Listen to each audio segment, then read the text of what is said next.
Hello, everyone. I am joined here today by my friend Konstantin Stbler, who runs a German language blog on the Catholic missions, the missionen.blogspot.com, and I'll put the link to that in the show notes below. And he's also authored a book on Pope Pius XI, the Pope of the Missions. And that's what we're going to be talking about today here with Konstantin is the Catholic missions, specifically focusing on the first half of the 20th century, centering around the pontificate of Pius XI. And Konstantin's been a long-time friend of the blog, an internet friend. Who would have thought when we were little that we'd have such a thing as internet friends?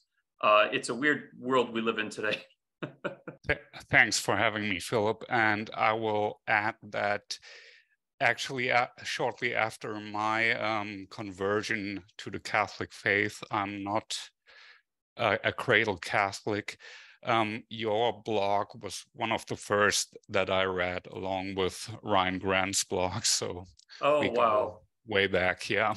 Yeah, praise God. Before we talk about Pius XI, I wanted to show you. I have this book by Pius XI called Essays in History.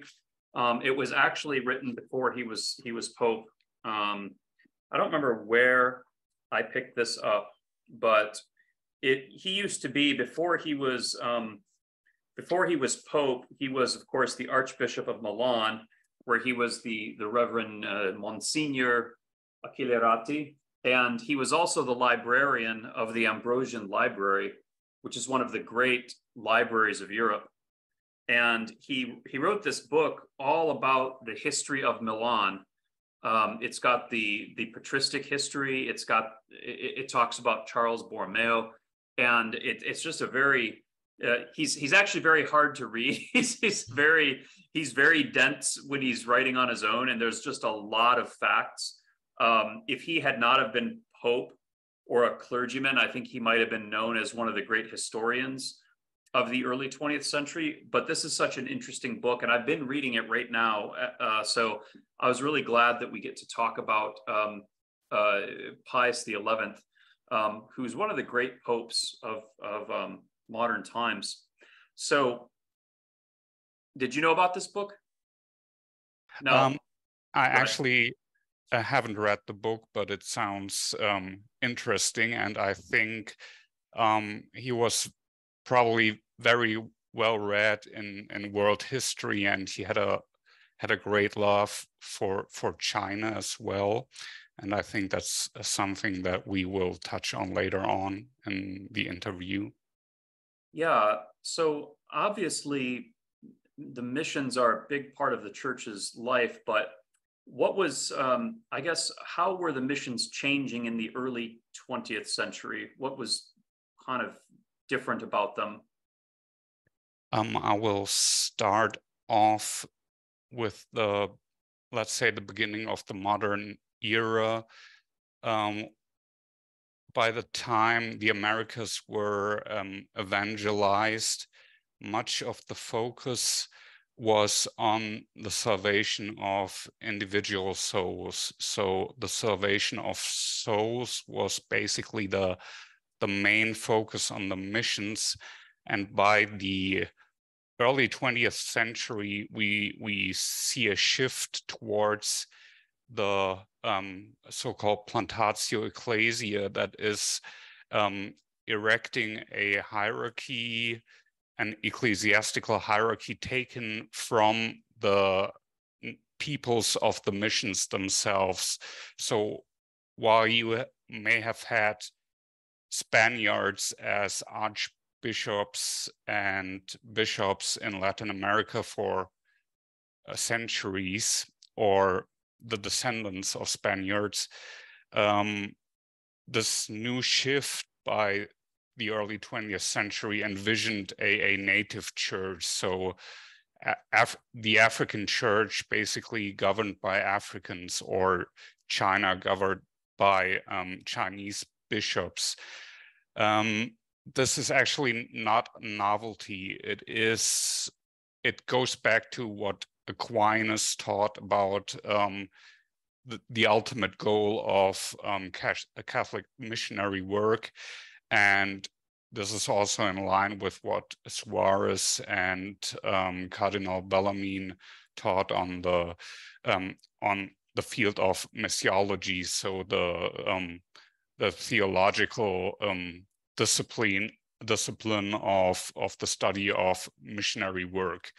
So this, I would say, this is a deeper understanding, a development of doctrine. In a way, it is often abused nowadays, this term, but in this case, it was something that really took missionary labor a step further, where it was not only about the individual souls that were to be saved, that remained a goal of missionary work all along, but it went further. They wanted the church to stand on its own in the missionary countries, just as it had been the case in Europe and North Africa and the Middle East in the early centuries of the church. That's a real good point. I've read a lot of histories of missionary work in the colonial era, in the Philippines and North and South America. And I mean, this isn't to detract from the work that any of those missionaries did, which was obviously heroic. But when I read the stories of New France or the Philippines or wherever, I never got the sense that one of the goals was to establish an indigenous church necessarily. It seemed like these were always seen as extensions of the colonial enterprise. Would you say that's accurate? I think in a way it was, and this is also a problem that was addressed by Pope Benedict XV in his apostolic letter, Maximum Illud. I think for many centuries, especially before the French Revolution, you still had the state working along with the church more or less successfully. And often the natives were probably not considered to be intellectually capable of becoming priests or bishops. This, I will not generalize this, but this was a problem that was quite pervasive among the clergy up into the 20th century, I would say. In Latin America, it was a bit different. You had individual bishops that were mestizos, but looking at the Philippines, for example, the Filipinos would only be members of the lower clergy, so parish priests at best. And this was something that, you know, left a bitter taste in many of the Filipino Catholics, and which led to the Aglipayan Church to be founded, because they saw themselves as being relegated to this lower rank of clergy. And this was something that Pope Benedict XV and especially Pope Pius XI would stress, that those non-European peoples were indeed capable of performing well intellectually, and they had all the means to become priests and even bishops. And this was something that they both lamented greatly, and what pushed them, or what led them to push towards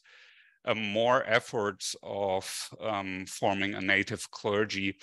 So in the case of Africa, if we look at Africa as a whole, especially tropical Africa, much of the interior had not been explored before the late 1800s.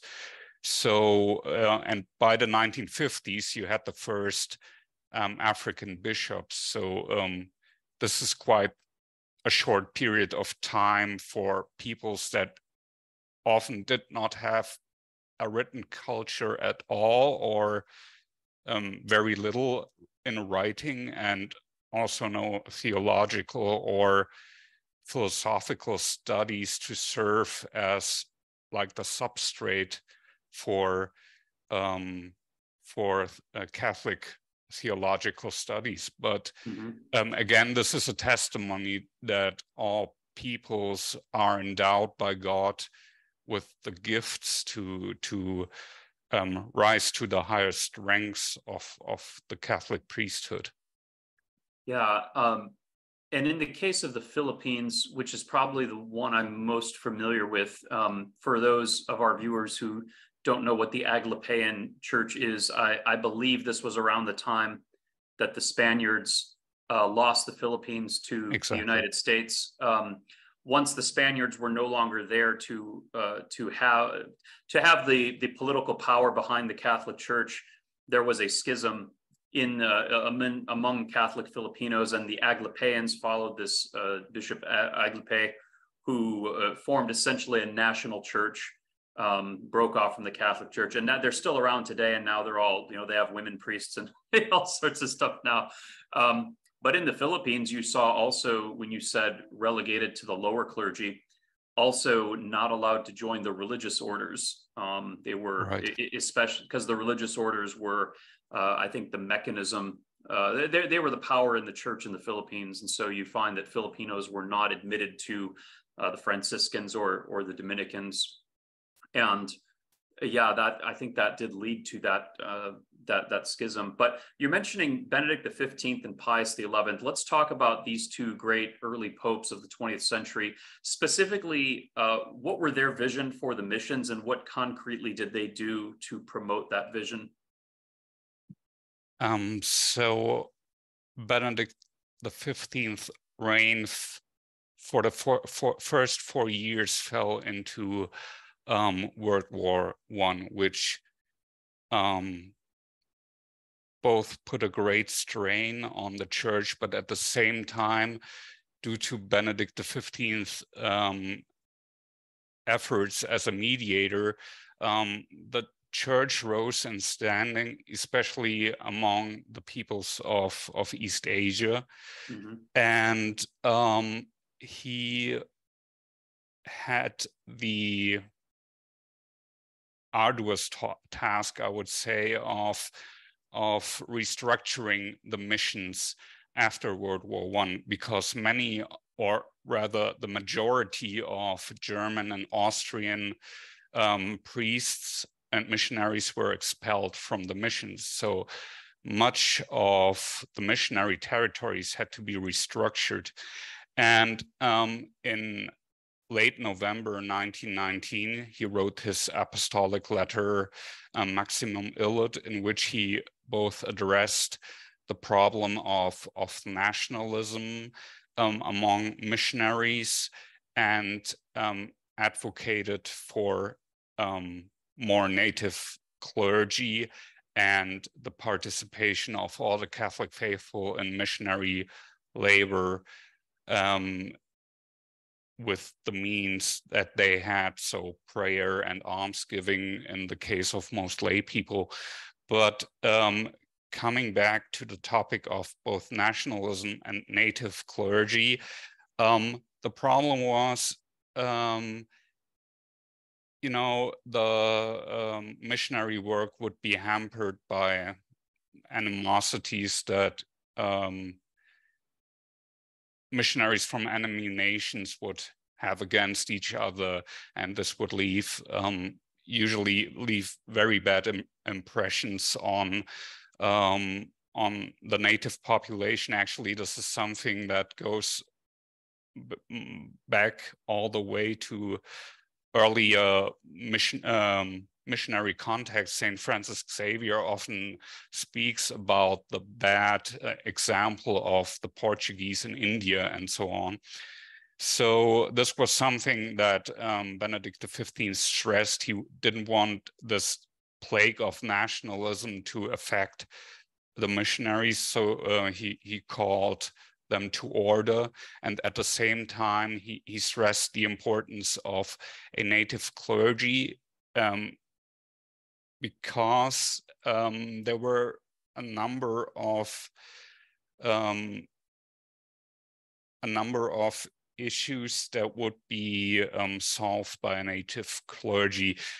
If you look at the persecutions in Japan and in Asia in general in earlier centuries, often, especially in Japan, the missionaries were driven out and the laity was left without priests for centuries, as we know. So this would be one of the advantages of having a clergy that could stay in the country and could blend in. And at the same time, you know, speaking from a cultural point, most native priests would know the mentality of their people much, much better. And just when it comes to language, many languages in the missions were or are still incredibly difficult to learn for someone with an Indo-European language background.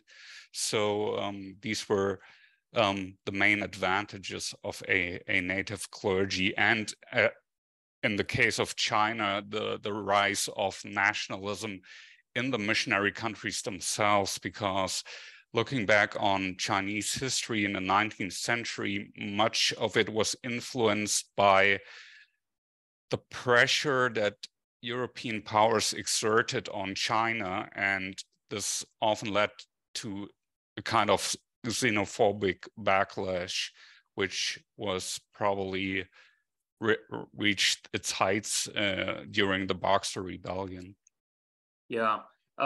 Speaking of agitation from other missionaries or European countries, the Protestant Catholic antagonism kind of came into play here as well. As I recall, and you probably know better than I do, in Japan, part of the hostility of the shoguns to the missionaries, as I recall, the Dutch traders warned them about the Portuguese and tried to turn the shoguns against the Portuguese. Or similarly in New France, the hostility of the Iroquois to the Jesuits was partially because of the Iroquois alliance with the English and the Dutch, who were fighting against the French and had tried to condition them to see the black robes as enemies. So I find this to be a particularly tragic story of the missions when I read about it. But it wasn't even Protestant Catholic. Sometimes you'd have rival Catholic countries or rival orders, one order trying to push out another order. Or in the Spanish Floridas, you had the Jesuits there for a long time, and then they got muscled out, and the Franciscans came in, and there's be like these disputes about whose territory it was. So it sounds like these two popes are trying to kind of get past the whole, kind of like saying the colonial model that we had for these several centuries is no longer suited for the church, and we need to kind of do something that's more sustainable, right? Exactly, and basically the only step to sustain missionary labor in very populous countries like China or India in the long run was a native clergy. There was basically no way around it.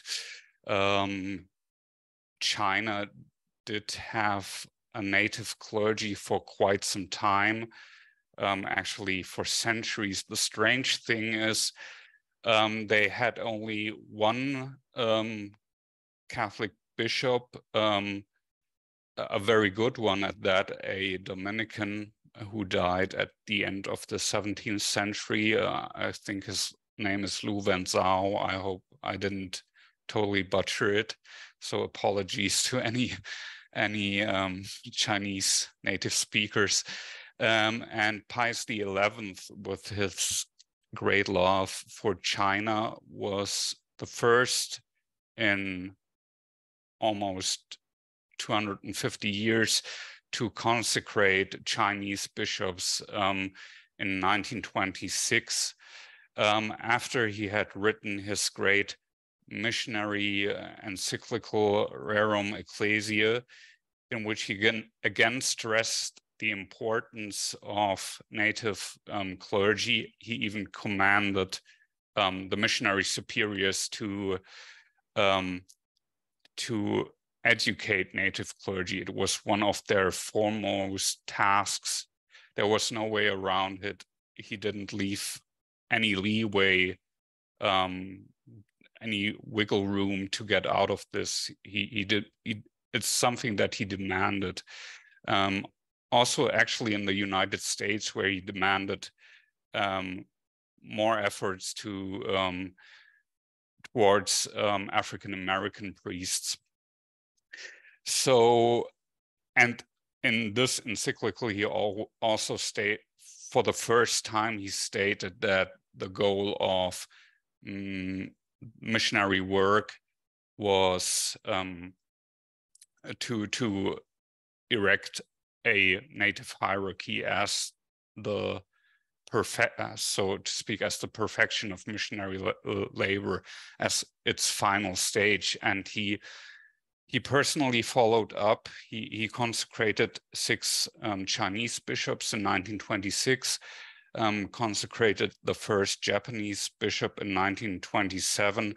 And I think by the end of his reign, there were 40 native bishops all around the world, especially in China and in Asia, but also some in Africa. And I think if today we look at African and Asian cardinals as something ordinary, this is a more recent development than that we might think. It was the ground for it was laid by the popes Pope Benedict XV and Pius XI, and Pius XII was actually the first to create a native cardinal, Cardinal Thomas Tien, Archbishop of Beijing in 1948. So that was the start of non-European cardinals, and really a shift towards a visibly universal hierarchy in the church. So this idea that Pius XI has of, not just saving individual souls, that's a part of it, but actually spreading the kingdom of Christ to these new territories through the establishment of the church. This sounds very similar to his thought in Quas Primas on the kingship of Christ, which many traditional Catholics are familiar with. Do you think that this are these two pieces of a single vision that he has? Actually, there's a German bishop by the name of Dr. Christian Schreiber. He was the bishop of Meissen in Saxony at the time the encyclical came out, and later became the first bishop of Berlin. He said that Quas Primas and Rerum Ecclesia are basically the two sides of a coin. They are part of one and the same teaching, in the sense that Quas Primas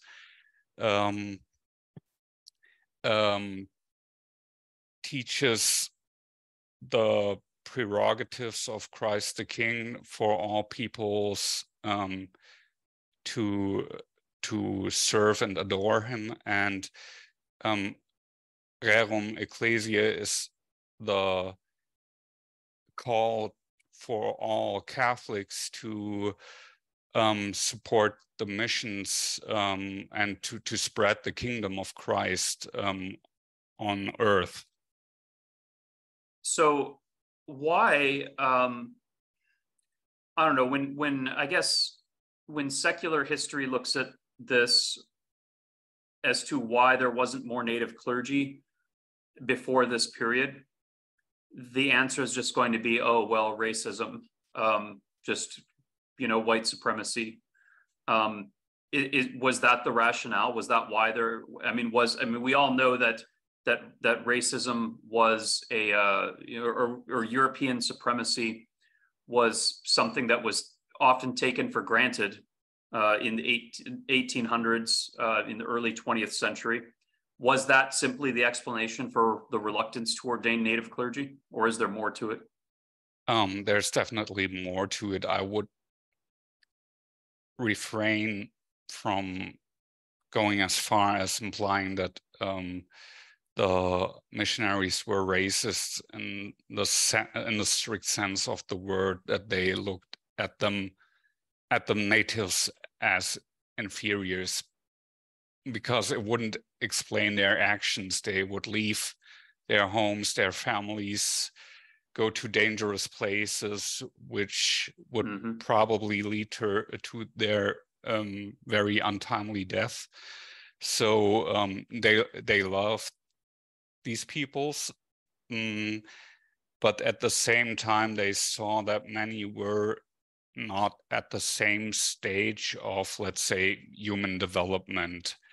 It would be unfair to, demand this from an African living in the Congo rainforest to be at the same level of education as someone who has access to all the libraries of Europe.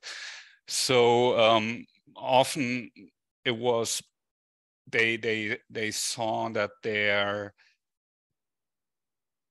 they didn't have much, let's say, intellectual experience in these places, but often it was also the case that the missionaries were so overburdened with work that it was very hard to, look for vocations and strengthen vocations. There was no, let's say, no structure in their missions. So this was something that Pope Pius XI stressed as well. They wanted to, or he rather, the Pope wanted there to be central missionary seminaries that vocations from rural areas could be sent to.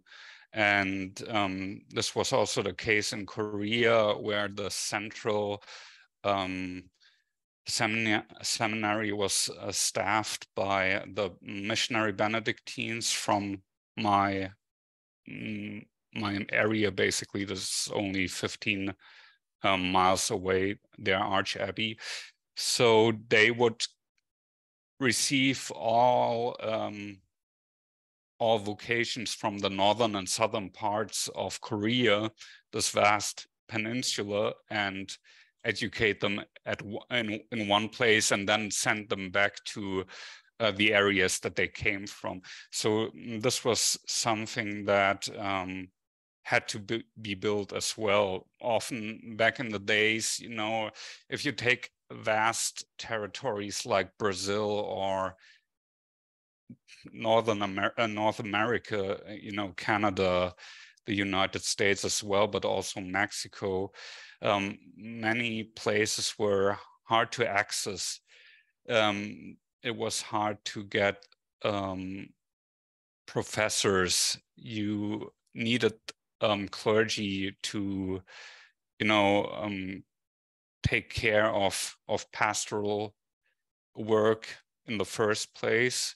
So this was something where, the teachings of Pius XI kicked in, that the view was more towards implanting a native hierarchy. And once the missionaries made this effort, they would reap the fruits very, very soon. Even if you take Africa, they would have seminarians enter the minor seminary, and it would take them about 15 years or a bit more, but at the end, many of them or some at least, held doctorates from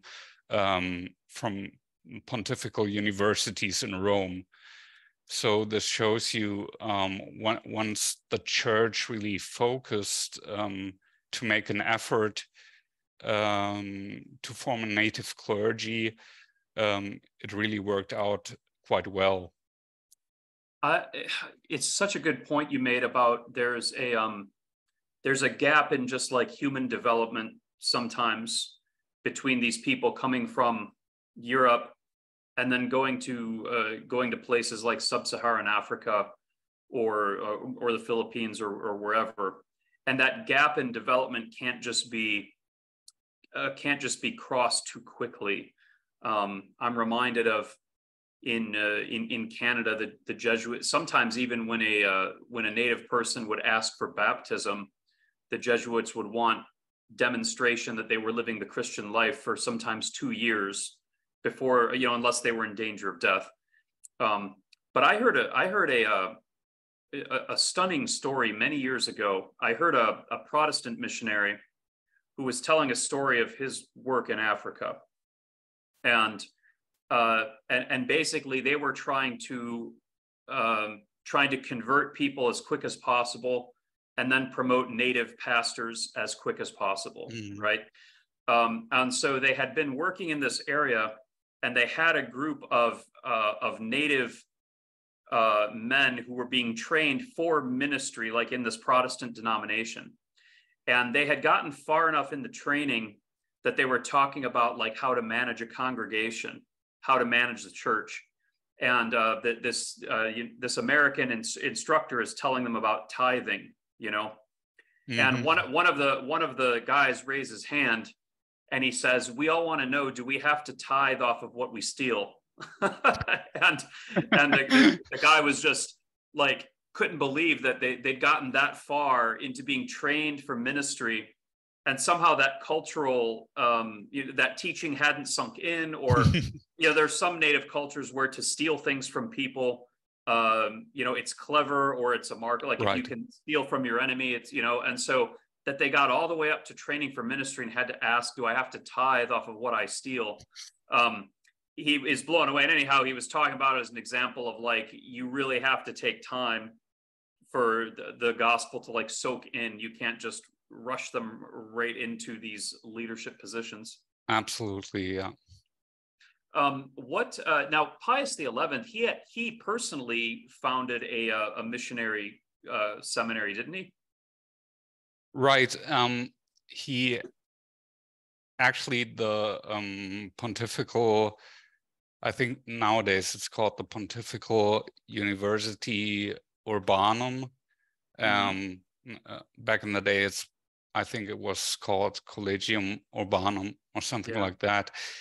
It had existed before. It was the seminary of the congregation of the De Propaganda Fide, so the Congregation of the Propagation of Faith, which nowadays is called the Congregation of the Evangelization of the Peoples, I think. That's the English name nowadays. And it had existed in Rome for since the Propaganda Fide was founded in 1622, but he made an effort to make the campus much larger than it had been, and I think during his reign there was a growing influx of native vocations, and I think probably many of the first native missionary bishops held doctorates from the Urbanum or other places in Rome, but they would study at the Urbanum sometimes, at least for some time of their priestly formation. And there are some beautiful pictures of Pope Pius XI actually inaugurating the campus of the university, and it's still there today. So he enlarged it significantly, and also went there to inaugurate it himself. And in general, and with his actions, he showed that this was maybe even the main concern of his pontificate. Quite early on, he spoke about how he wanted to be a pope of the missions, just as Benedict XV had been.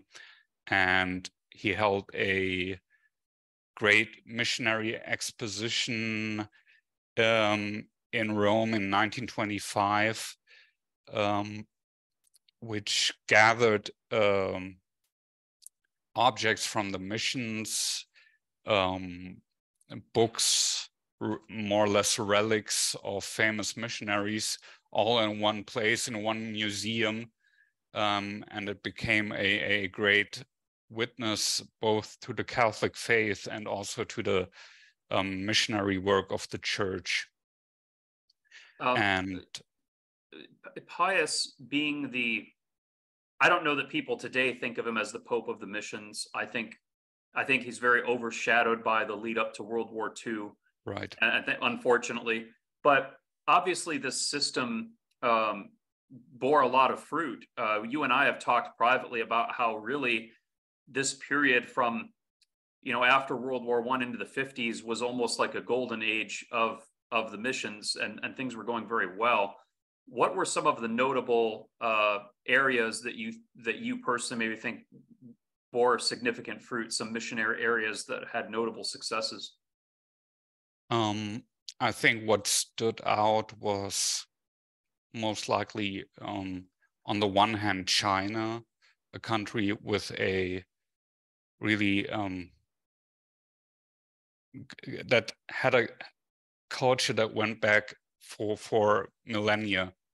And at the same time, you had Africa, especially Black Africa, that saw such a rapid development, both in the number of converts, but also basically in the jump that the peoples of tropical Africa made.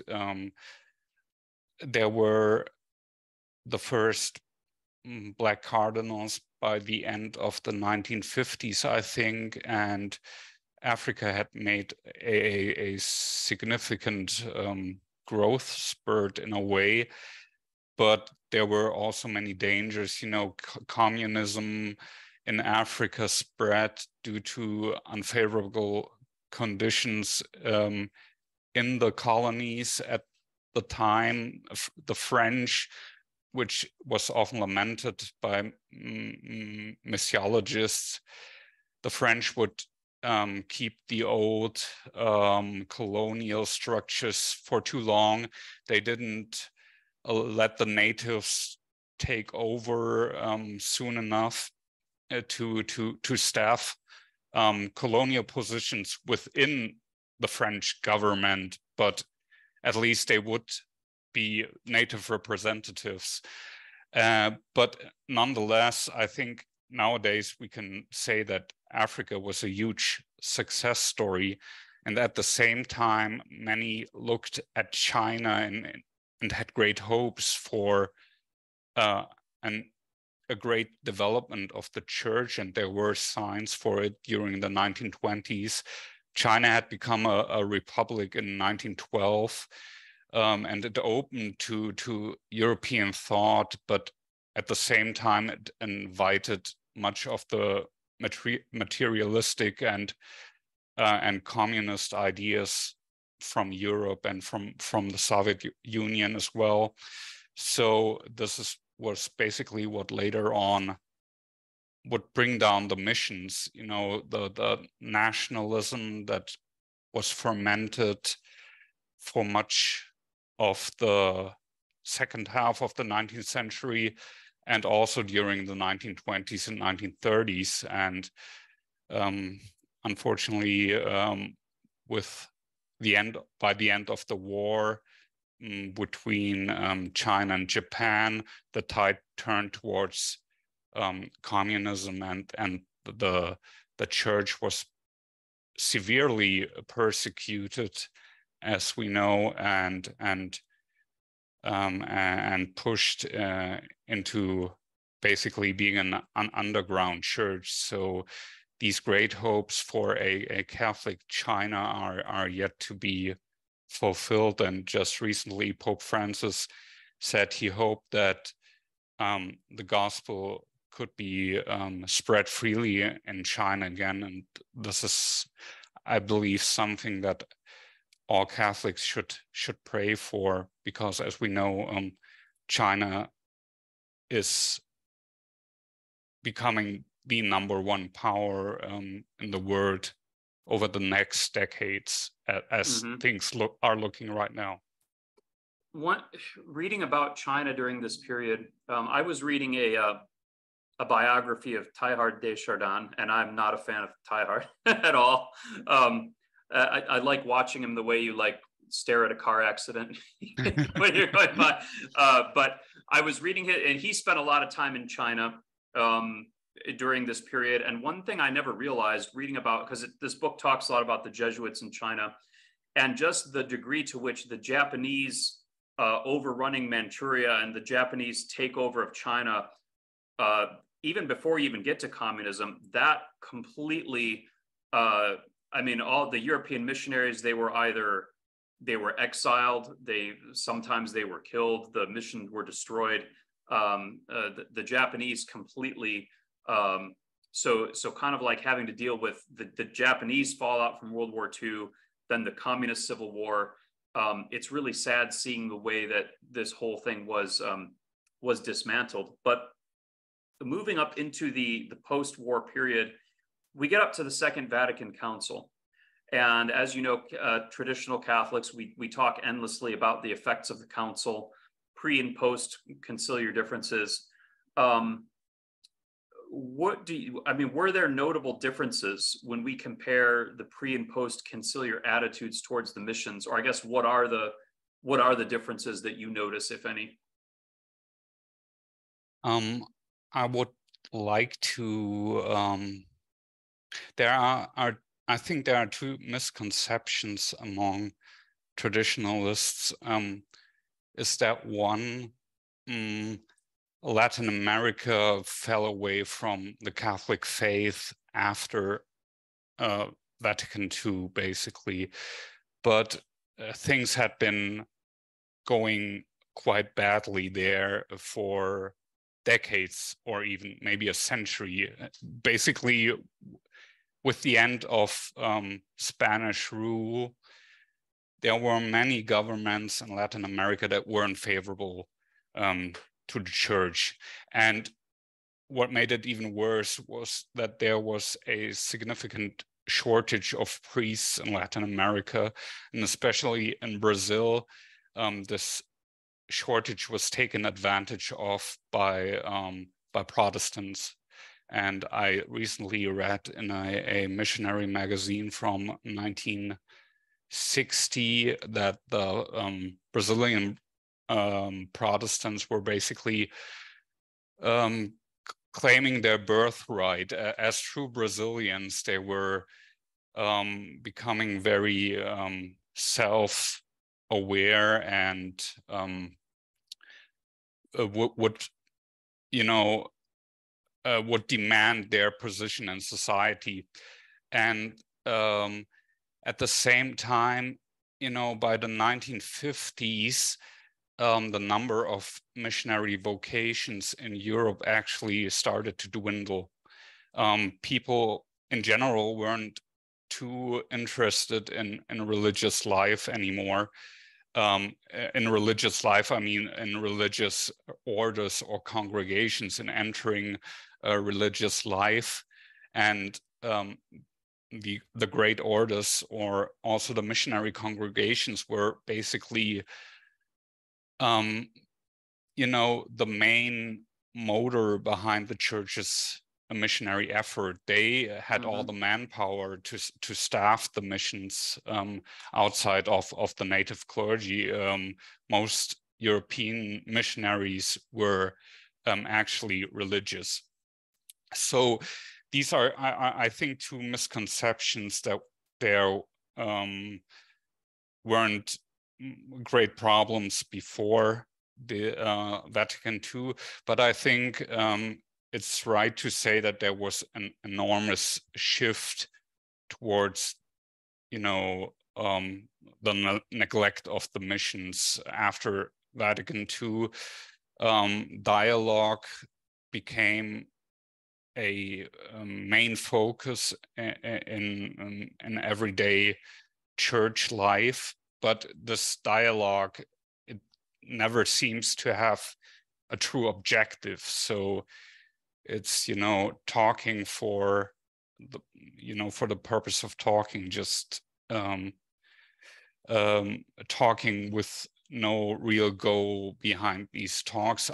I personally do not object to dialogue in principle, but there have to be some boundaries and some clear objectives. It's also in the same sense, there's seems to be an abandonment of the Catholic religion as the one true faith. But it's really hard to get around this, even if you only take biblical teaching. It's Jesus Christ who commanded the apostles to teach all nations. It's really hard to get around this, and putting the Catholic faith on the same level as other religions. And at the same time, much was made, I think, of dignitatis humanae, where religious freedom would later on be stressed in such a way that it would, I'm not saying necessarily in the document itself, but by people later on, that would undo all prior teachings by the popes on the missions and the questions of religious liberty. So it became very one-dimensional. Right. You'll see these statements against proselytization and dignitatis humanae very clearly talking about that people shouldn't be forced to profess things against their religious view. But the way people interpret it today is that if you are a Hindu or whatever, and I just try to explain to you why you should be Catholic, that's almost tantamount to using religious violence to like do violence to your will to try to talk you out of what you're already doing. It's part of that same whole modern, like, words are violence sort of mentality. Right. Absolutely. And yeah, yesterday I read this article that, was harping on about dignitatis humanae. And I think, I won't say that this person acted in bad faith, but it seemed like, he was attacking this straw man that back in the day they would forcibly baptize people. And I've never read any objection or any part in more recent missionary history where people were forcibly baptized, because if you know your catechism, you would know that a forcible baptism by itself is invalid. So if the person doesn't want to be baptized, if an adult doesn't want to be baptized, or a person that has the use of reason does not want to be baptized, it's invalid. So why would any Catholic priest want to baptize someone forcibly? But I've read a lot of church history, and the only time I agree with you, I've never seen that on an institutional level, except for that time when Charlemagne forced your ancestors to get baptized. Right. But that's the only one I know about on that level. Right. That's why I said modern history. More recent. But I think, that's a very it's just one case in Yeah. church history. So even the enemies of the church would lay claim to forcible baptisms. They would use other things against the church in the missions, but never really forcible baptism. Yeah, I think much else about the pre and post conciliar era, there are a lot of straw man arguments about what it was like.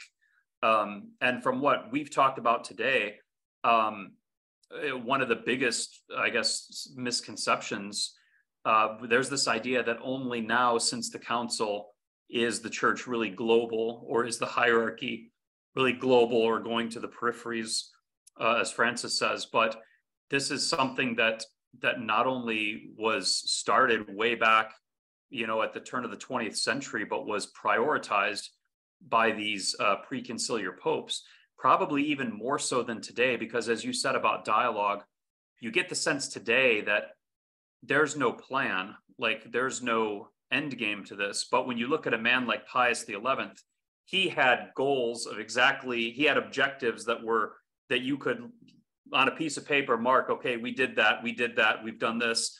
His goals were reachable and identifiable, and there was a metric of success. And we don't have that today at all. It's just accompaniment for the sake of accompaniment. You could argue that the missions or the hierarchy before the council, even though it was still in seed form growing, but at least in the mentality, that it was more representative of the Catholicity that the church should have. Right. Absolutely, because you could go and look at African or Asian bishops, or the bishops of China who stood up for their faith. They all held the same faith. They all subjected to the Pope and to the teachings of the church, to the perennial teachings of the church. They didn't not only take one period of time, as it often is the case nowadays. Yeah. But I think you're absolutely right, and this is probably the great difference to nowadays, where you have, the African church is often seen as more conservative than Europe, and then the Asian church can be a mix of both. And I mean, this is confusing to many people, understandably. All the bishops, regardless where they're from, should adhere to the same Catholic faith, and there should be no really big differences where you could say, oh, there's this African cardinal and he's probably going to stand up for traditional teaching on marriage or something like that. And back in the days, this wasn't a question. Right. It was just normal, Yeah. Konstantin, your book on Pius XI, I assume that's only German language at the moment? At the moment, yes. Yeah. Okay. Well, I'll still put the link for it in the notes in case there's any German language viewers who'd like to get a hold of it. And is there anything else you'd like to say or wrap up with? I would say one thing I have noticed about our post-conciliar age is that often we as traditionalists or conservatives lament the state of the church, and that there is no missionary labor or no missionary work. The Vatican doesn't do missionary work. That's the charge. But often when I dig deeper, and I realize that people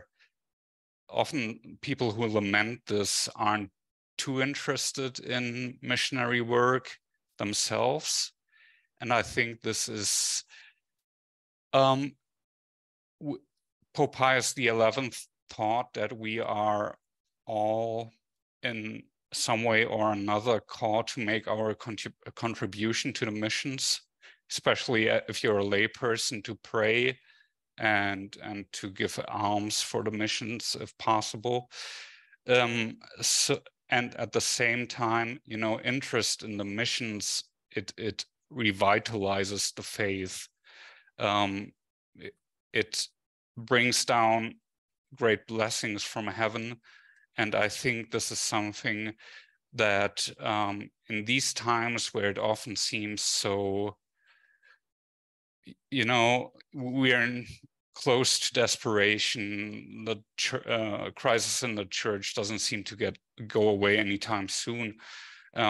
So I think if we try to add our prayers for the missions, if we pray for the conversion of China, if we pray for the conversion of countries where the church has never really been established, like Afghanistan, for example, I think this will bring an end to this crisis sooner, because ultimately we all depend on the blessings of God, and if we show concern for His kingdom, I believe that he will definitely follow up and make things better. And I often, you know, in the last 6 or 7 years, there has been a massive influx of immigrants from the Middle East, but also from Afghanistan. And I often think we are called to evangelize these peoples. And there's a reason, there's a providential reason that they are here. And most likely the reason is that, you know, they come into contact with the faith, they believe in Christ and the Holy Trinity, and maybe at some point in history they will go back to their countries and spread the faith there, as has been the case so many times before in church history. So I can only speak from experience, and the missions have really enriched my personal faith journey. There's so much consolation that I draw from the example of the great missionaries back in the day, and also the heroic life of the native Catholics in the missions, because often they made great sacrifices up to martyrdom. So this is something that's beautiful, and that I would like to share with as many people as possible. Konstantin Stbler, thank you very much for your time. I found this conversation very edifying, and I agree we should all be praying and supporting the missions. And for any one of you out there who reads Deutsch, check out diemissionen.blogspot.com. Check out his book. And thank you for your time, Konstantin. Thanks for having me, Philip.